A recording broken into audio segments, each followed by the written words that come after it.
I'd like to open the discussion tonight by asking about history in the news. So I've been teaching history, and Robin, you've been teaching long time too, for 30 years, and never have I seen so much controversy about history in the news. AP African American Studies, the 1619 Project comes to mind. States have banned laws, or have passed laws regulating how history is taught in the classroom, banning ideas and authors.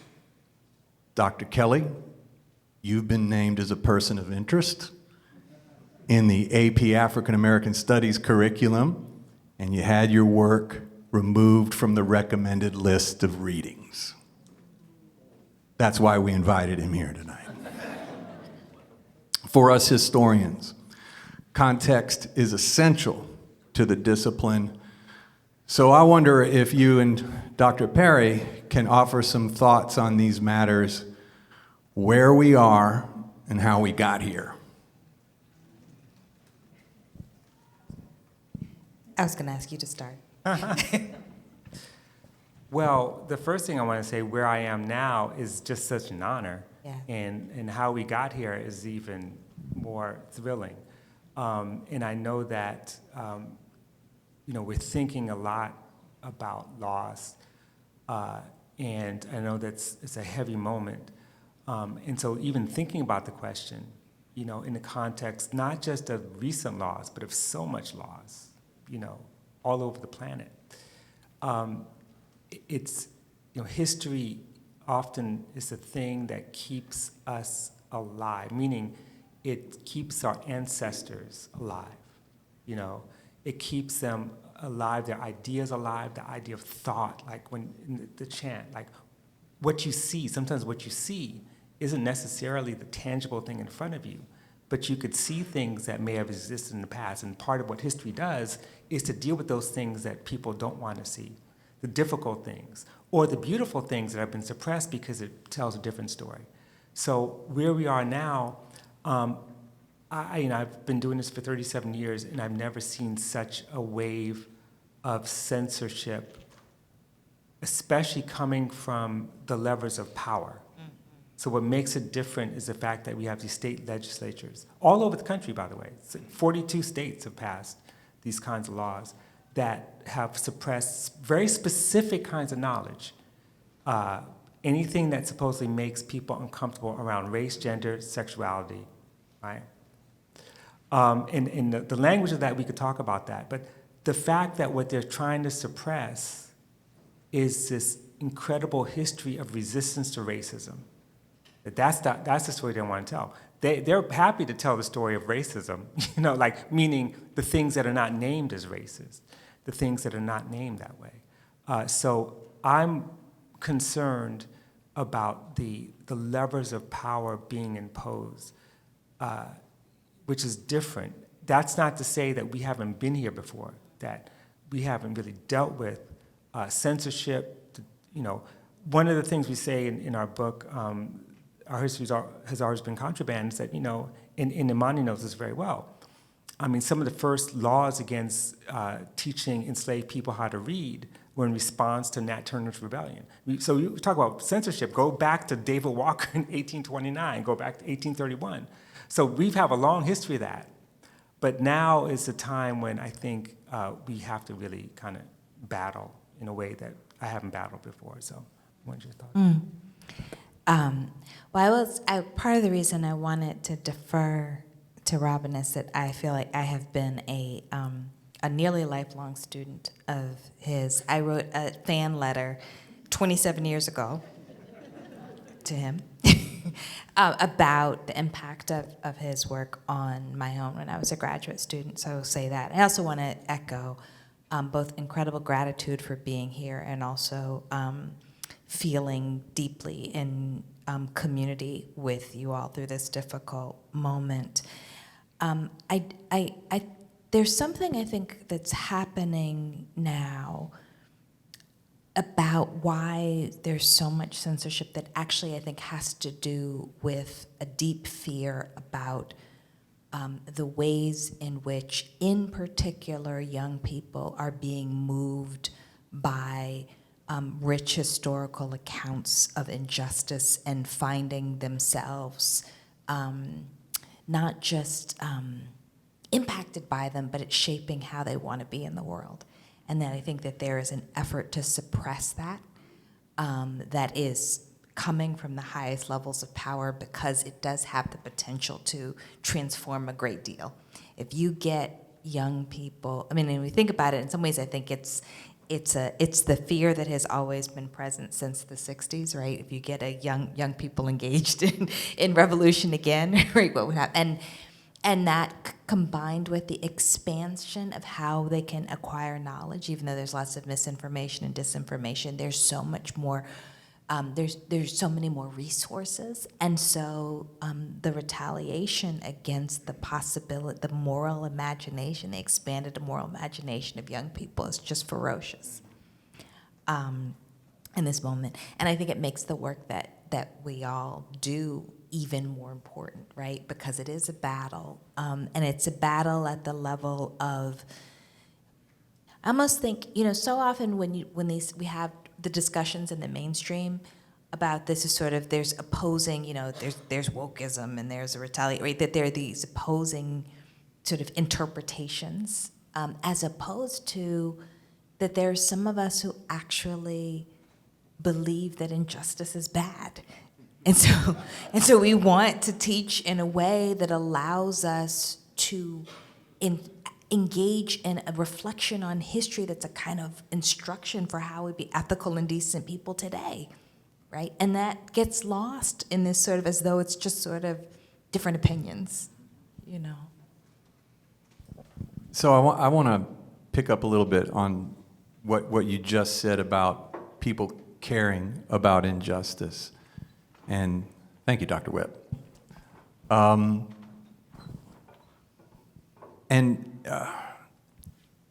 Injustice was kind of a theme of the 1960s.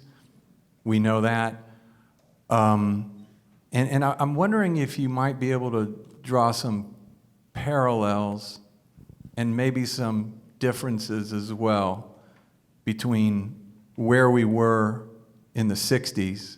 I mean, people today think of Martin Luther King Jr. as a kind of warm, fuzzy character, but nobody wanted him to come to town in the 1960s.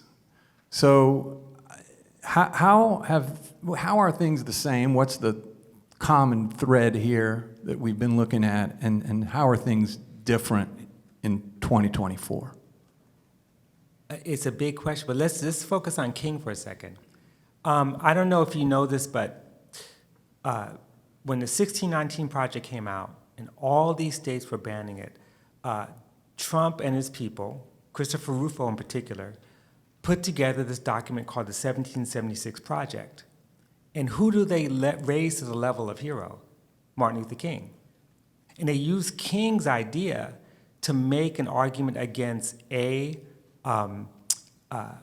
racism even exists, because they're saying King believed in colorblindness, that you actually should evaluate people based on the content of their character, when he spent his whole life fighting racism and being very clear about it, having very clear analysis of that.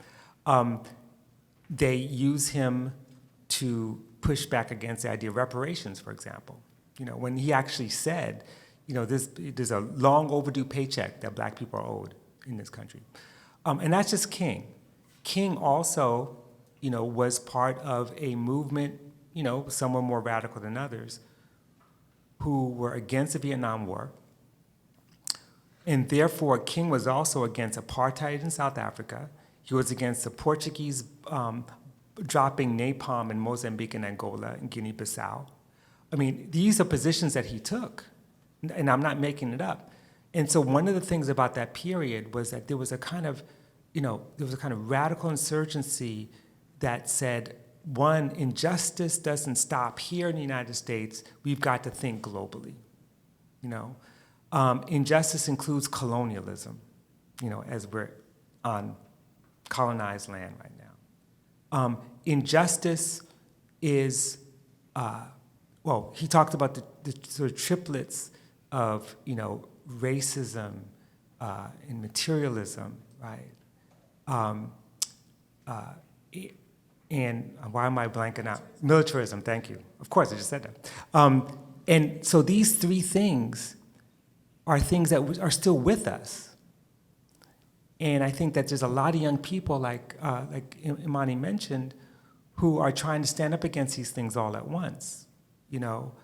At the same time, I feel like it's much harder now because that generation questioned liberalism in a way that sometimes we don't question liberalism.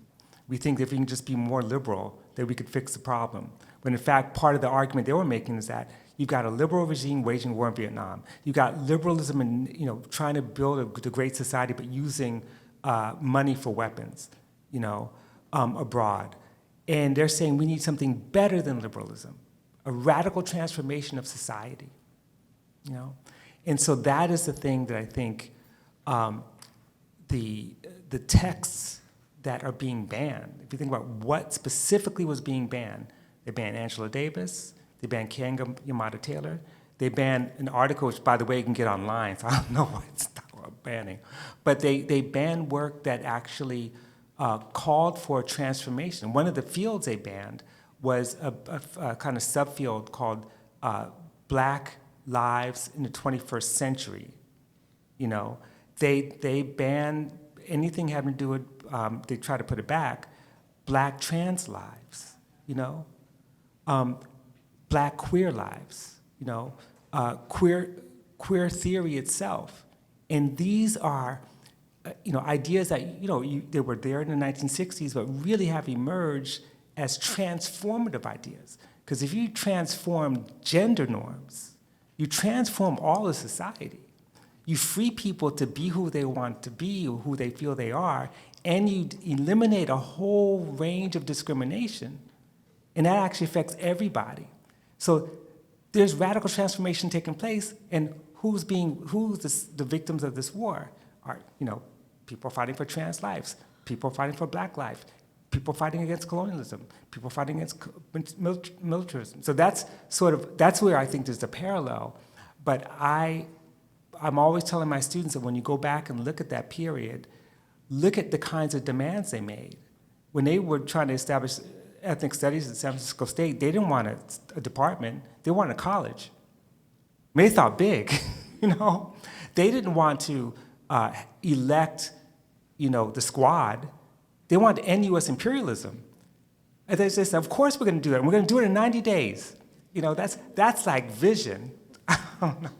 But I'm talking too much. But go ahead. No, you're not. That's it. I think that, and isn't part of what you're talking about also the challenge of institutionalization always, right? So that at the moment, we could take it from King all the way to African American studies, right? At the moment where the state or the institution as such decides that we are going to incorporate this history, it then often is flattened beyond recognition, right?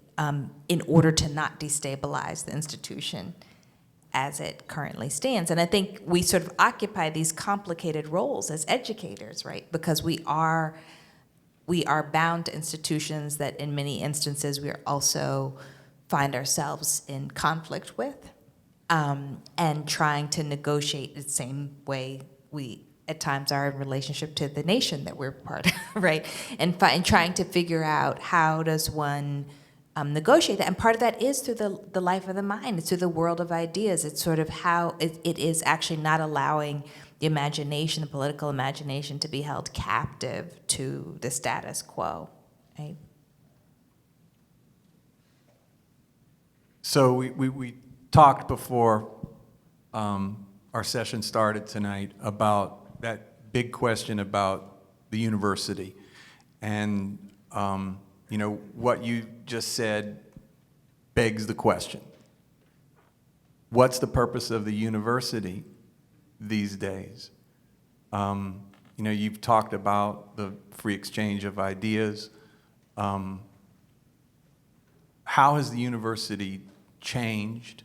How has the classroom changed in the last 10, 15 years? Or maybe the change started even earlier than that.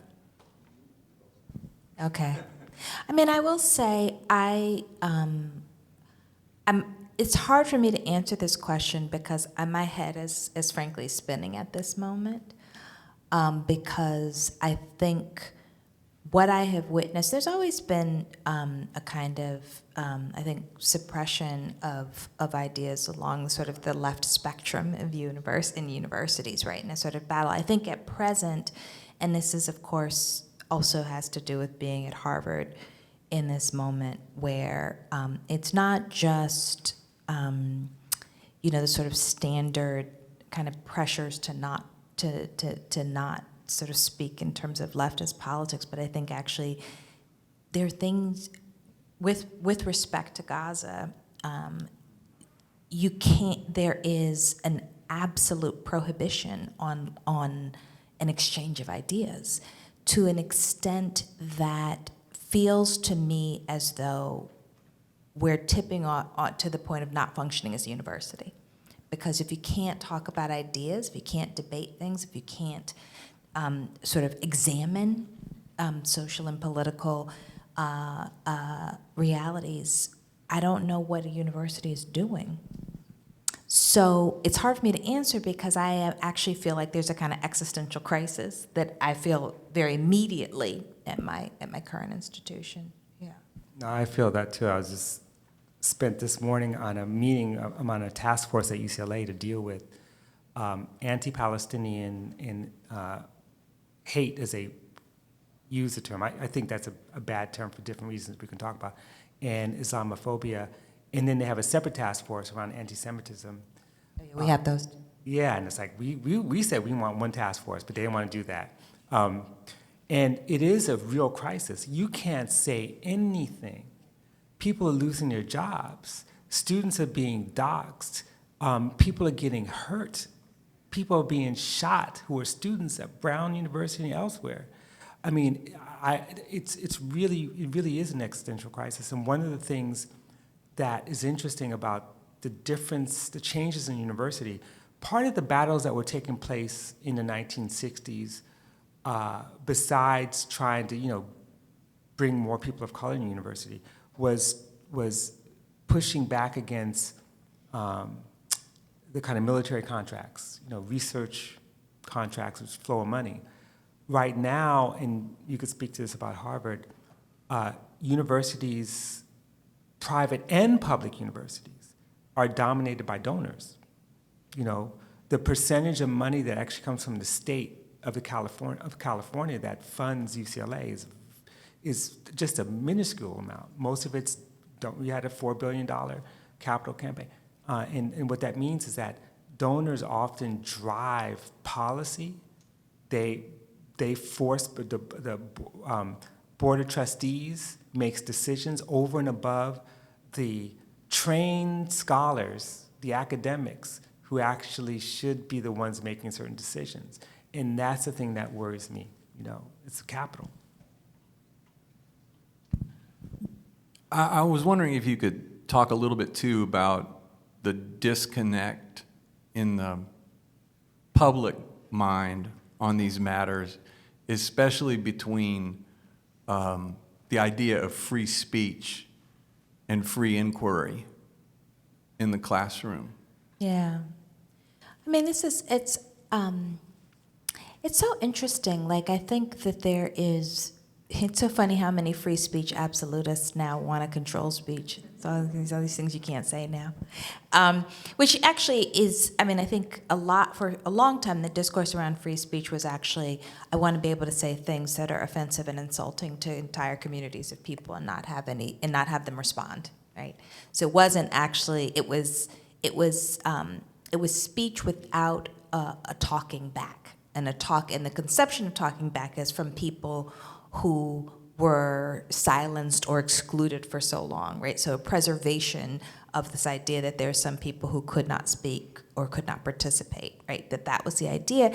And I think, if we talk about inquiry or discourse, we're then talking about conversations, right? And exploration, and not just words, but actually ideas, right? And that is, again,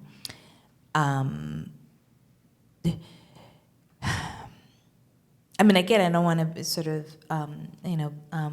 maybe I will repeat myself. I think that there is a crisis at the moment. I also think that there's a piece of it that I want to add to the conversation, which is we talk about freedom in the kind of liberal democratic frame of this nation. It's often construed as freedom from, right? Nobody's going to bother me. I can do whatever I want, and not freedom to. And freedom to has to do with participation. It has to do with being part of a community. It has to do with having some agency in how things function, right? And so there's something about this moment that is a real hit against the idea of freedom to, right? Being part of a conversation, being part of a decision making, being part of it, and that strikes me as part of the prohibition of certain fields of study is actually you're not supposed to be part of this project, at all, and that actually, so it is a question, and it's part of the long freedom struggle that does have a connection. It's not always completely apparent, but there is a connection between participating in the conversations around the life of the mind and actually ideas about what it means to have a society that actually values all of its members. Yeah. No, that is so true. When you think about, and I'm going to answer the question, but just to step back to what she said, Imani, it's important to remember how we got certain fields of study, how they came about. The fields of study that I think are sometimes most consequential are like women's studies, ethnic studies, gender sexuality, anti-colonial studies. They were the result of occupations of buildings, protests. In other words, it wasn't like, and I said this to students today, like a bunch of smart administrators got together and said, wow, Frederick Douglass, this cat is really interesting. We should include him in the curriculum. So these were battles. And yet, at the same time, it's not as if there wasn't scholarship that existed before that. So it's not like it was all about Western knowledge, because area studies, which has its roots in like the CIA and Cold War politics, area studies is all about trying to understand the rest of the world.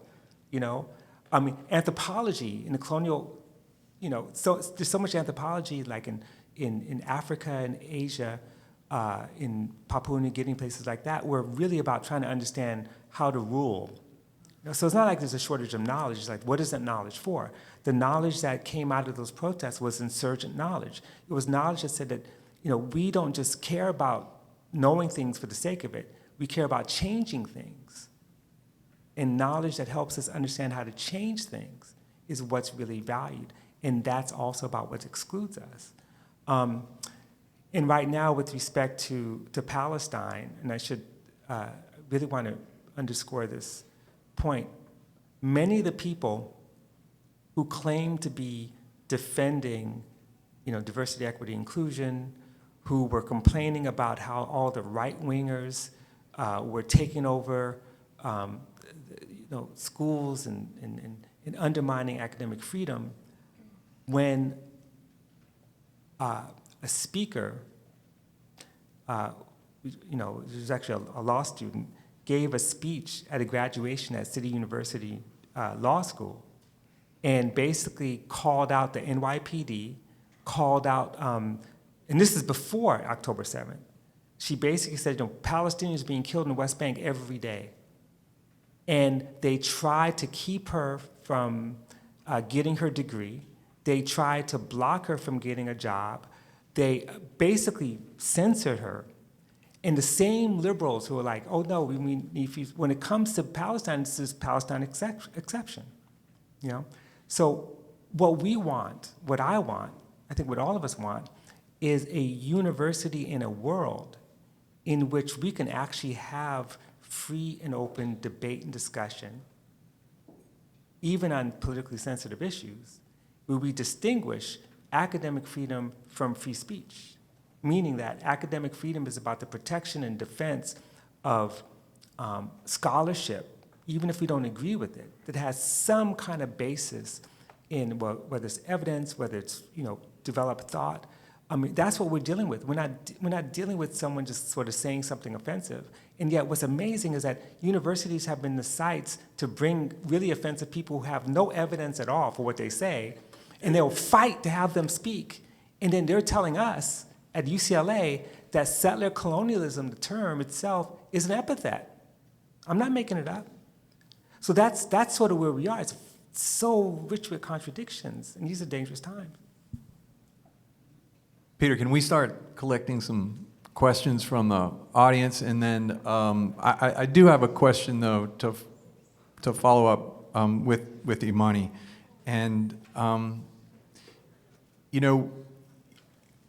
you talked a bit about valuing one another and this whole business of freedom of inquiry and being able to talk to one another. You've talked about writing as an invitation to listening.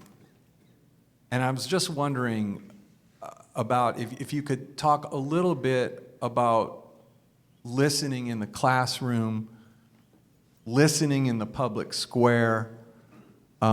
It just seems that we don't listen to each other. Yeah, and we don't. I mean, I think, there is, and it has to do, I think partially this, to go the next, we talked about liberalism, some part of that has to do with neoliberalism, right? So if everybody is a product, competing on a marketplace, right? So we're interested, as opposed to kind of an engaged, kind of extended mode of inquiry, we're trying to marketize ourselves to win. It makes it very difficult to listen and also to be transformed. And I think social media fuels this as well, right? It has its purposes. It's incredibly useful at the present moment, even though it's a corporate framework. But I guess I also, I keep thinking about, I don't actually feel like I qualify as a historian. Certainly not. Oh, no. And by the way, I'm listening. No, you qualify as, you're one of the greatest historians ever lived. But what I do think about is, I think of myself as walking around in the past, and I'm trying to walk in the past in order to listen, and I'm interested in listening in ways that have not been fully attended to. And so for me, that's also part of what we're doing in the classroom, is that we're trying to hear something, right? So for me, I'm like, I think all the time about my ancestor Esther, who is likely, and not entirely clear where she was, but likely working in tobacco fields as the nation is being built, born in 1769 in Maryland, to listen to what it meant to be. And, if you work in tobacco fields, you're nauseated and you're dizzy and and the nation is constituting itself and not considering her a part of the nation, right? That relation still exists, right? We can talk about what it's like to work, because they're Central American kids working in tobacco fields now, right? And so to me, the listening in the sort of trying to listen in the past is also about training our ears to the present, or being attentive in the present moment, and in order to get towards some conception of right relation, that's the goal. See, that is the definition of a great historian. In fact, I could prove it, because George Rawlick, who has since passed away and was kind of a mentor to me, one really great, he talked about listening to revolt. That when we go into the archive, and for him it was actually living, and this is actually a really big issue, what you just posed, because when we do our work, I know many historians who don't listen. What they do is they listen to the loudest voice and not to the whispers. And that's why, if you think about the contest between the notion of beginning the nation in 1619 versus 1776, whatever limitations of the 1619 project, it's not perfect, but it changes who you're supposed to listen to and why, you know? And that is important, because to take your ancestor not simply as an addition to the nation, but as foundational to the nation. It goes back to those students who are reading Invisible Man. Liberty paints. You add that little black drop, and it's a bright white. You know, so this is beautiful. You know, it's like listening. Okay, so I'm going to put you on the spot, Imani, because I agree with Robin that you are a great historian, and I want you to tell us a story that you tell about Lorraine Hansberry and a very famous meeting that happened in New York City with Robert Kennedy, who didn't want to listen at a particular meeting. So, I mean, if you can just tell us that story. I'll try to tell it right. So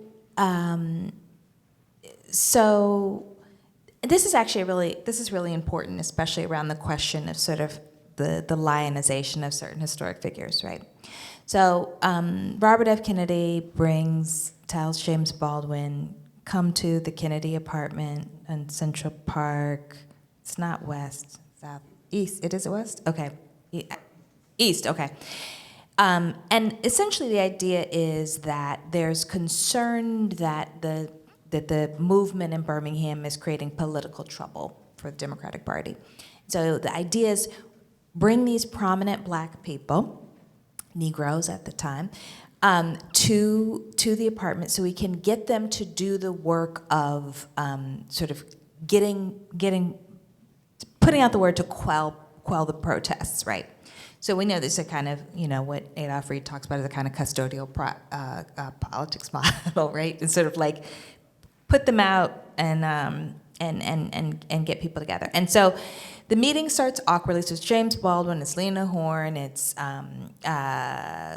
Rip Torn is there, Lorraine Hansberry is there, who's a playwright, who's a radical leftist. It's a submerged history, but you know, some of us have been trying to correct that history. And so then Jerome Smith, who's in the movement and is actually in New York because he's had surgery because he's been so terribly brutalized in Mississippi. And so there's this moment where the meeting is awkward. So Jerome Smith starts to speak and is essentially saying, you know, you want us to do this work on your behalf, politicians, and yet you're not protecting people who are doing the work in the movement in the Deep South. And RFK is dismissive of him, sort of looks away.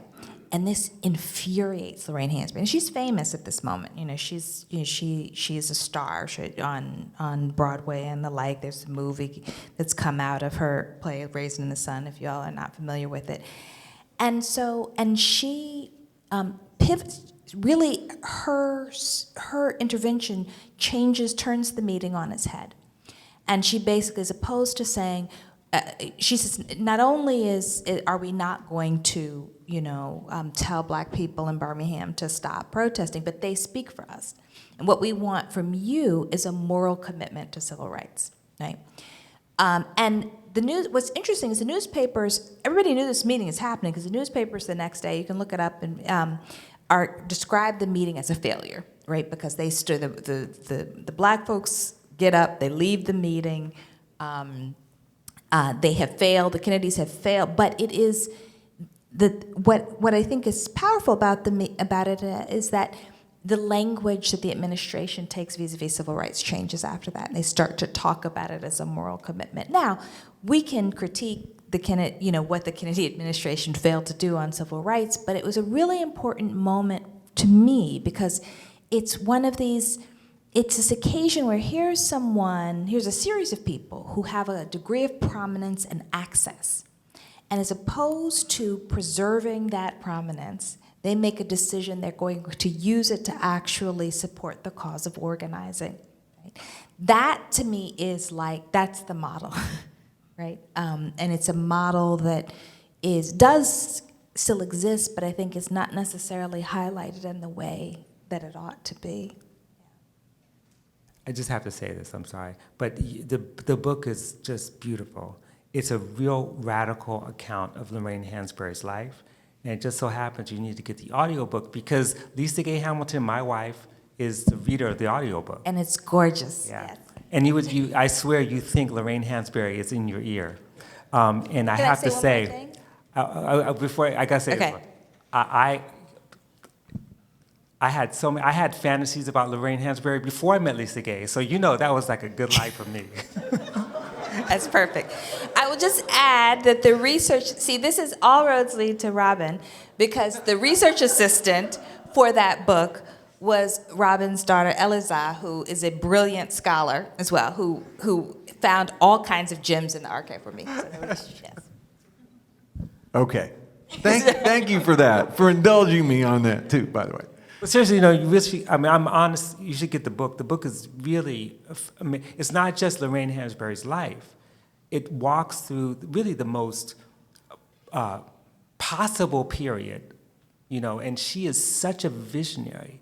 And Imani's approach to Lorraine is that she really can, in fact, this is a good example of what it means to listen and to sort of enter and see through her eyes what's going on. And you realize that Lorraine Hansberry was such a visionary. I mean, she was an artist. She had a kind of subtle understanding of politics. She was militant and just fierce in terms of her determination. And so, she dies young. And from her last breath, she's fighting, and fighting for everybody, Yeah. Just to echo the point that you made earlier, Robin, is one of the points for me that was really poignant about being in her materials is that, 1954, everybody's talking about Brown v. Board of Education. She's not interested in that. She's interested in Kenya. She's actually much more interested in sort of in decolonial politics than she is in mainstream civil rights politics until SNCC, until the Student Nonviolent Coordinating Committee. Then she's like, okay, there's something interesting happening in this country now, right? So, yeah. All right, Peter, how about some questions? Yeah, we've got a large body of questions here. We're probably not going to get to them all, but Great. Thank you all for contributing. They're all good. We talk about race as a social construction, as a way of saying that there is no biological basis for race. Can we talk and use colonial racial formation theory to be much more critical and historical about the construction and formation of race and the enmeshment of racism, colonialism, religion, and capital? What implications would that shift have on education? That's a big question. I mean, so I may not be the best person to answer this, but I will say this. I mean, we are, because of the way in which we become subject to, what's the language I want to use? The speed with which co-optation of concepts happens is so rapid that we're constantly trying to find new language because we are worried about it being the language that we have being used for different ends, right? So, I mean, this is the sort of, the diversity thing, right? Like that it sort of become depoliticized and then it gets, right? So sure, but I think, I think we also have to acknowledge, race does function very well as a concept. It's just that it gets co-opted in ways that are not, don't consider political economy, don't consider colonial formations, don't consider, right?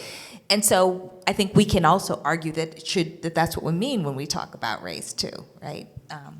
Absolutely. I think that if we're not dealing with colonial formations, then we're not really dealing with race outside of a domestic sphere. I mean, I think part of the critique, which I agree with, is that sometimes we talk about race in the United States as if one, biracial, two, within the continental United States. And I say continental United States, that's bad enough.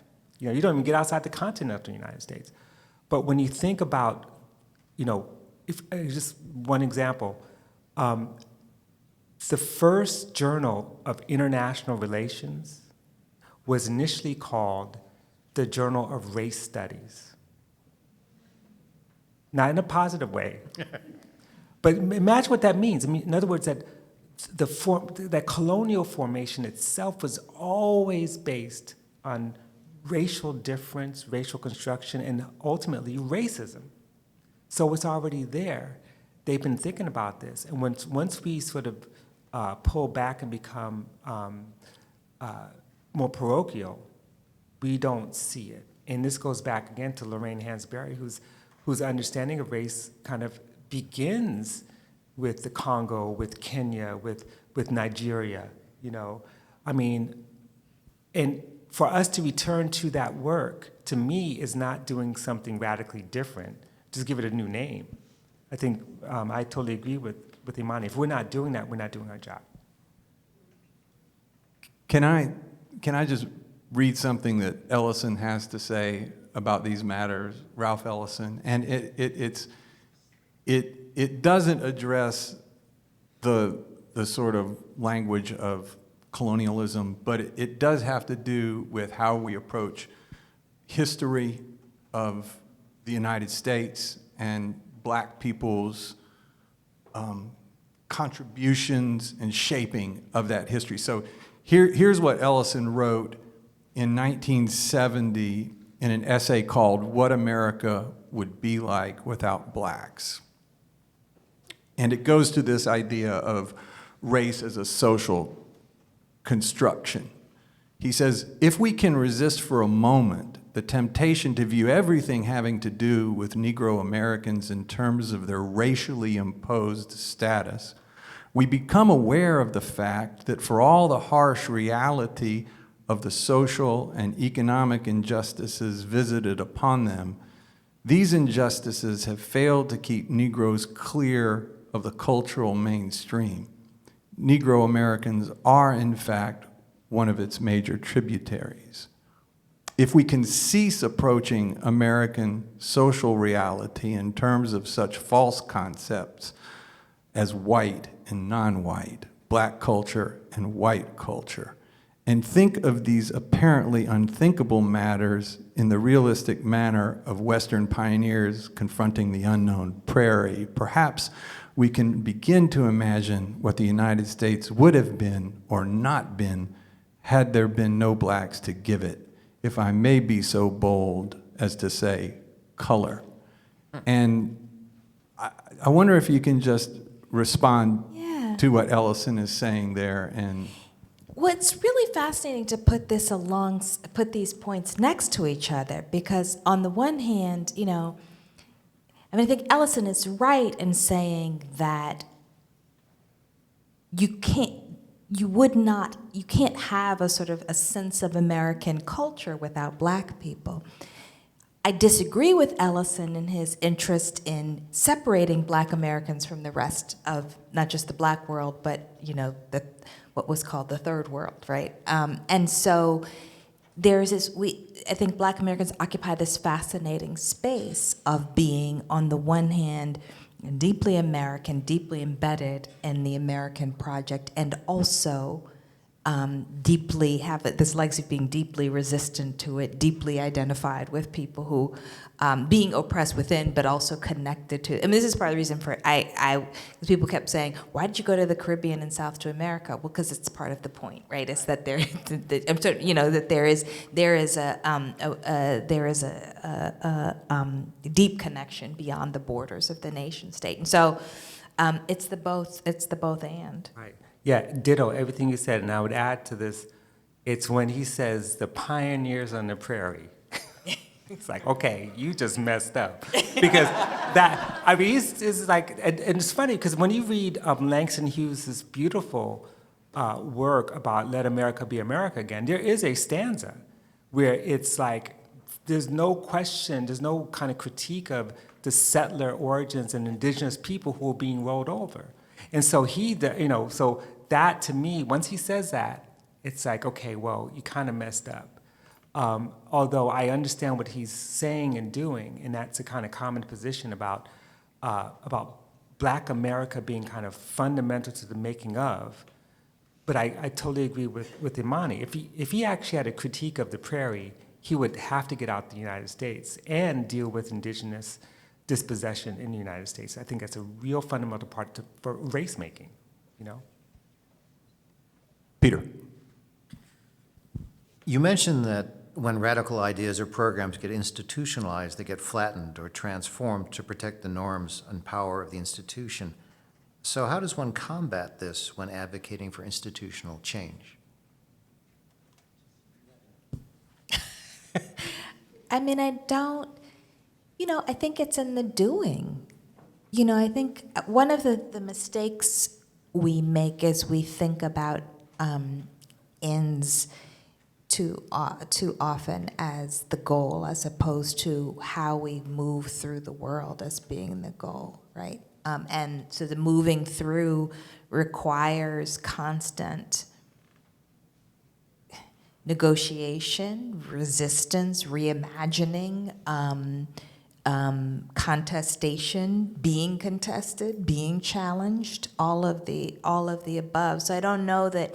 I mean, that's the.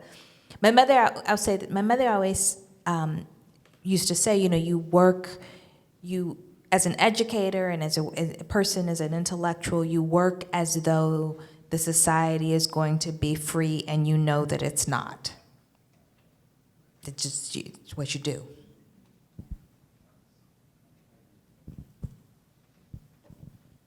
The challenges that restraints faced by U.S. universities are facing are shared by other public institutions outside of the United States. How do we build solidarities and relationships globally in order to gain the strength in our fight against historical distortion and, quote, forgetting, unquote? Okay. It's the how-to thing that that trips me up, only because I feel like we keep trying to do it. In other words, we're trying to build solidarity across these institutions, but it assumes sometimes that the institutions themselves are prepared to do the work as opposed to being an obstacle, So we're always building solidarities. I mean, we're always in terms of, but we're sometimes building solidarities in opposition to the universities that are, again, directed by certain kinds of interests. Not all universities, but and not every single little department or space, but it's always hard because, and I'll give you a really concrete example right this minute as we speak. I have a friend and a colleague. Her name is Nadira Shaloub Kevorkian. She's a Palestinian scholar who is at Haifa University, works in Israel, but she also works at UCLA. She goes back and forth. She basically was on a podcast with some friends of mine, Palestinians, and what she basically was just talking about the situation with respect to children in Gaza. She's a scholar of children. She's a sociologist who deals with violence in children in occupation. And at first, well, let me back up. She drafted a letter saying very simply that scholars of children need to stand up and try to stand up against this genocide taking place. The rector of the university basically, threatened to fire her. Her colleagues in her department were saying we should call the police and have her arrested. And since she's been on this podcast, they suspended her. Now, we're all in solidarity. There's thousands of letters saying, and she's a very prominent scholar, So one of the things that we're dealing with is she's just one example. the graves around the world are filled with scholars, filled with poets, filled with playwrights. And even if you go back to Gaza again, they've lost college presidents, they've lost, I think it was like 150 university, college faculty and staff, let alone all the students. So we're battling to defend their lives, let alone their rights, always. And we're dealing with universities that say, you can't even say this. And the fact that the university has suspended one of the great scholars for standing up for children, that means that we don't need to build always at the institutional level. No, it is hard. It is really hard, you know.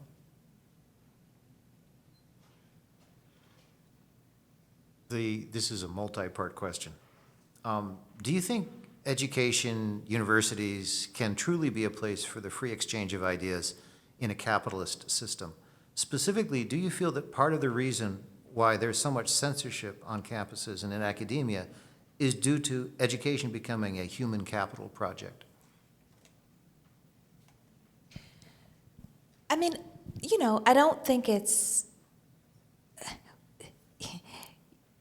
Universities are not the revolution, but it's not incidental that folks from the movements wound up in universities, right? In some sense, there's sort of the best education is the best place we have under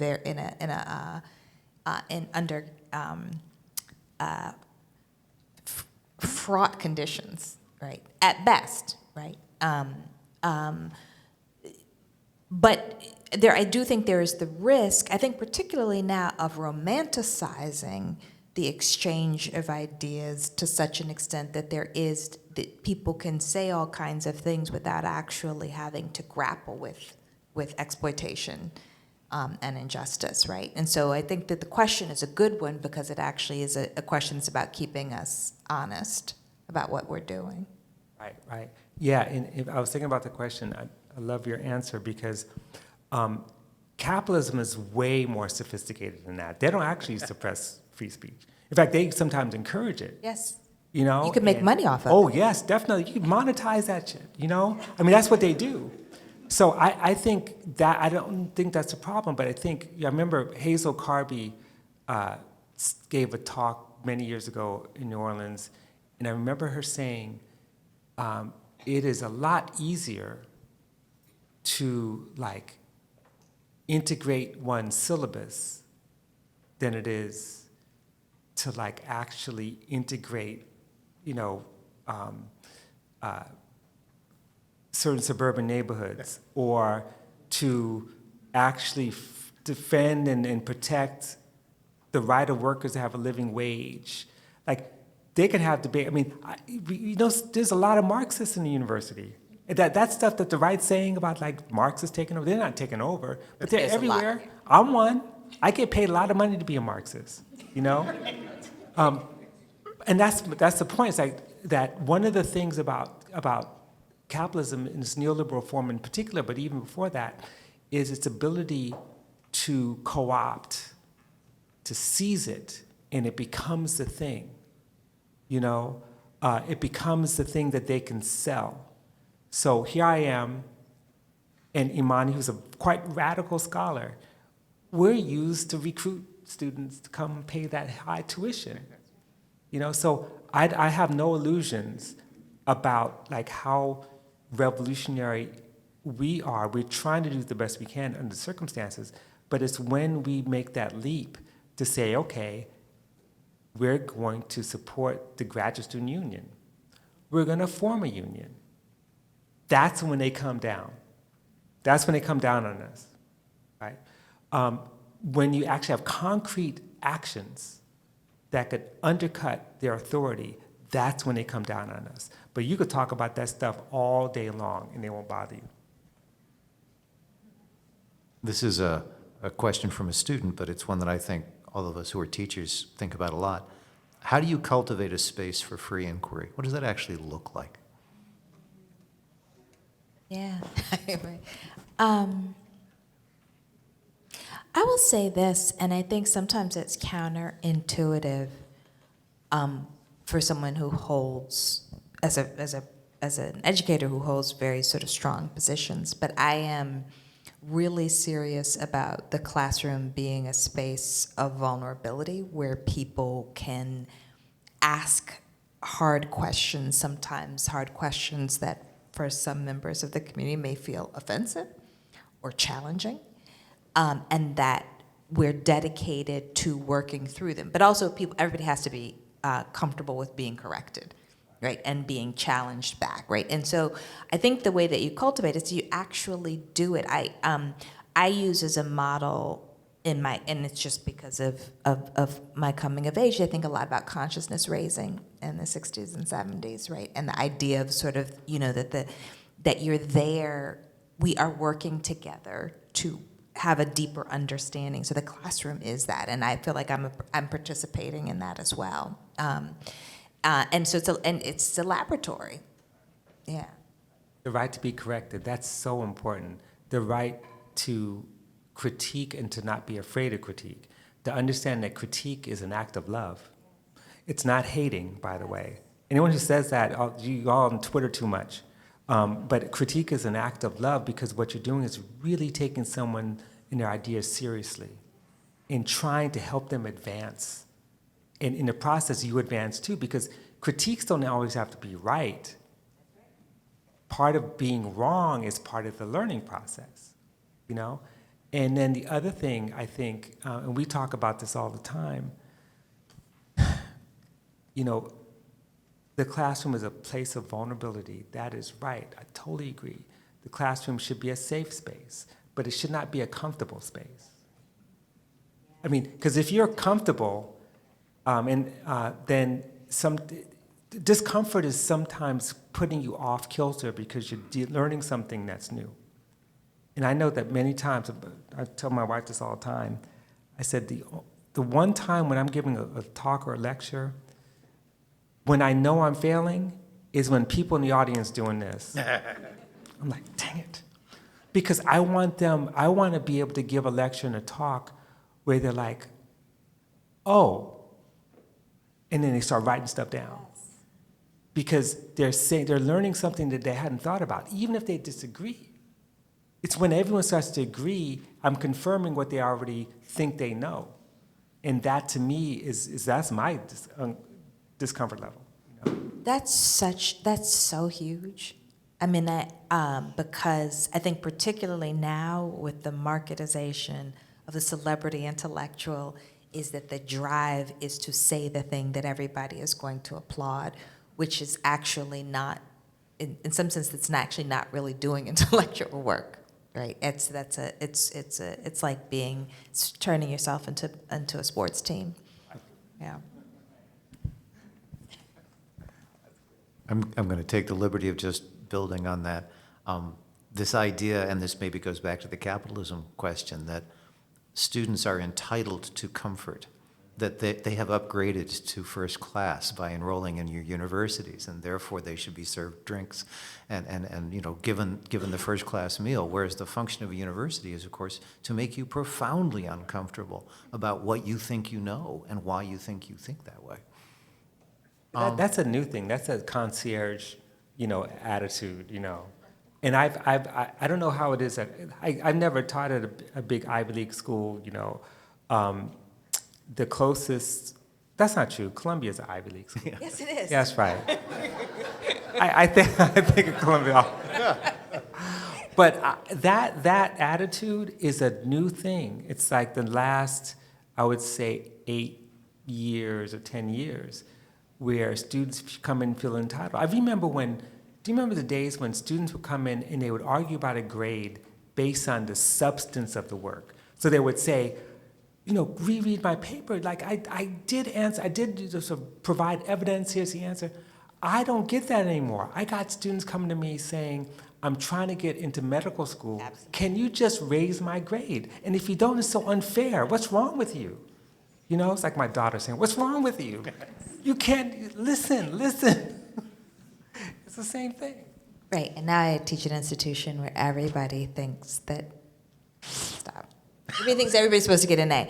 But I will say, for everything, every assignment, you're supposed to get an A. But I will say, the other side of it is that I am often teaching students who feel profoundly uncomfortable in the institution where I teach. I teach a lot of first-generation students. I teach a lot of students who are from regions outside of the Northeast. I teach a lot of students of color and not the super elite students of color. And so oftentimes in my classrooms, it becomes spaces where they feel safe for the first time because they, and speak in classes when they're not used to speaking frequently. And so I also, it's sort of, there's a question about sort of shifting the territory where those for whom the institution seems to be organized are not necessarily at the center.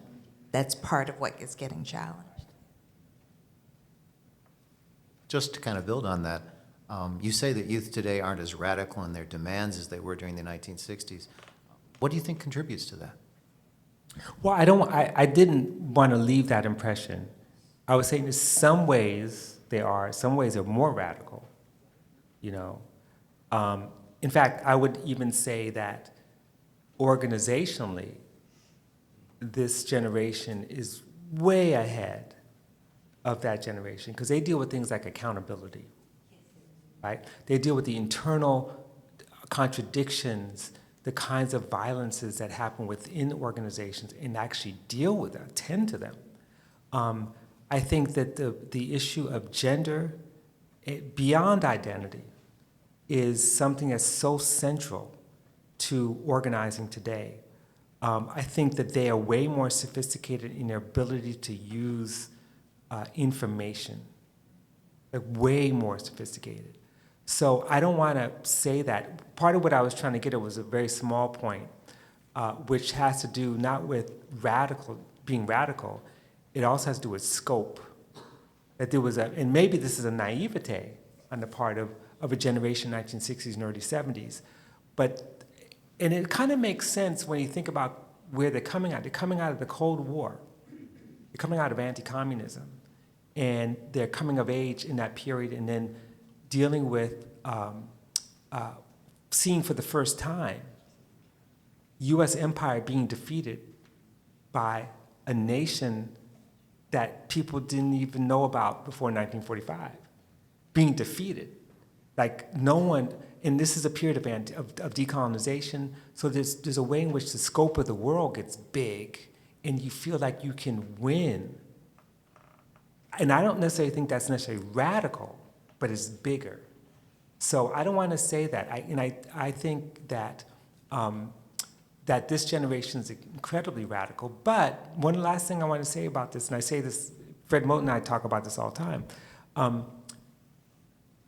Neither the civil rights movement, nor Black Power, nor the ethnic nationalist movements, there were never majority movements. We've never had majority movements. So it's always a minority, and sometimes smaller than we think. So the vast majority of people are not, they're not haters. Many are indifferent. Many are struggling just to make it.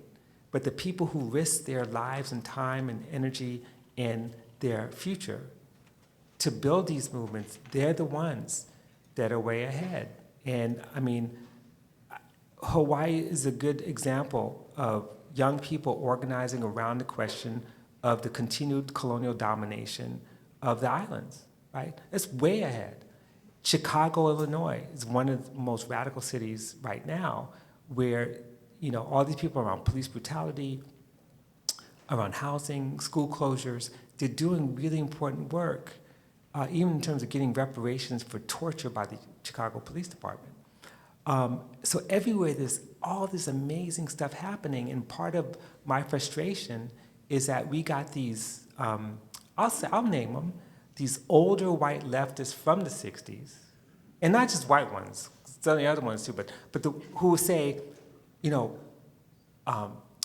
Ferguson protests, they're not anti-capitalist, they're not radical in Ferguson. And I'm like, they're like not only at the forefront of fighting a police state that actually has been fleecing them every year with $2.5 million worth of tickets and fines, and they're resisting capitalist extraction and know about it, and they're way ahead. And they didn't have to read Marx for that. And the people who wrote these books about Marx over and over again, the same book, by the way, I'm not going to name any names, they're the ones saying these people are not radical, not like we were. So I think it's just such a dismissive attitude. And that's why they're back in the Stone Ages. Forget them. All right, Peter, we got students got to go home tonight because they got to be good tomorrow in the classroom. So how about the last question? Okay, this is one that I think has some interesting implications. If the censoring or the blocking of the spread of ideas is so common in our world today, to what extent can we trust the historical documents we're presented with, or even the news that we get through traditional news outlets? How do we know that we're accessing the materials that we need to have a full understanding? I mean, we're not the corporate news at all. I think this is what's so fascinating about this moment, because, and this it actually has to do sort of an unintended consequence of a kind of capitalist investments in sort of getting all kinds of information, content, right? So that, and it's part of the way social media is functioning as a kind of revision on corporate media. It is also a corporate entity, but it's a corporate entity that builds its wealth off of disruption, right, and eruption, and that actually is allowing for spaces to be opened up to get other kinds of information. I mean, I do think that there is this ongoing question about sort of sources. I mean, this is about how to read critically, right? Those things still matter, and so we should. But there are sources, and I think we have to be. And this is part of what I think we have to be deliberate about curating our sources of information. Mm-hmm. That is part of what it I think means to be kind of a politically and intellectually aware person. And it's not. There is no. I cannot identify any major corporate news entity that I trust as a source of information about the world in a consistent way. Right. And what you said about the skills to think critically, this brings us back to the very beginning of our conversation, that part of what's being lost, it's not information that's being censored per se. That's not the issue, because the truth of the matter is that a lot of the information you can get, it's learning how to think critically that's being attacked. And if you actually read some of the legislation, what they're saying is that it's not just what you can't learn, and it's not being censored, it's not like a list of names or texts. It is, you cannot think about how race actually functions. The writing is so bad with this legislation, they actually treat race not as a social construction, but as a real thing. And we are building on scholarship that says it is not only social construction, but highly contested. So if we continue to learn and teach our students how to think critically, they'll have the tools to be able to discern not just what's true, but one of the things I mentioned in class today, but what work does the untruth do? What work does the kind of mythologizing do in terms of reproducing a sense of what the nation is supposed to be? So we need to know that stuff. We need to know the crazy stuff they put out there, because you can't be a settler colonial regime unless you can erase indigenous people. You can't be a settler colonial regime unless you say you have the right to the land.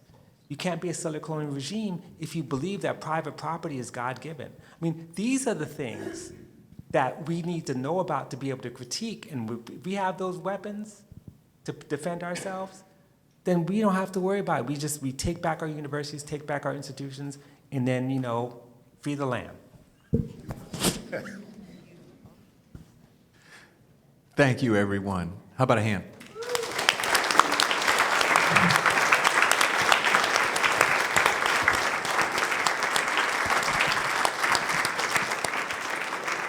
Mahalo, everyone, and be safe on your ride home out there, okay? Have a good night.